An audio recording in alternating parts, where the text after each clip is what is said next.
bienvenue, káàbọ̀, soyez les bienvenus, ẹ káàbọ̀. Comment tu t'appelles? Kí lorúkọ rẹ? Quel est votre nom? Kí lorúkọ yín? Mon nom est Ajibola. Orúkọ mi ni Ajibola. Ton nom est Ajibola. Orúkọ rẹ ni Ajibola.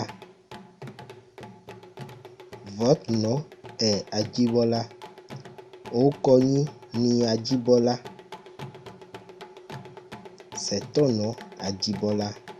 Ṣórúkọ rẹ ni Ajibola. C'est votre nom, Ajibola. Ṣórúkọ yín ni Ajibola. Viens ici. Wá bí. Venez ici. Ẹ wá bí. Allons-y.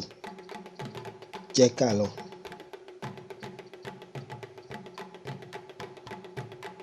Allez-y. Ẹ jẹ́ ká lọ.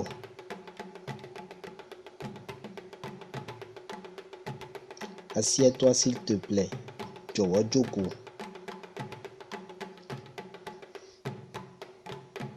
Asseyez-vous s'il vous plaît. Ẹ jọ̀wọ́ ẹ jókòó.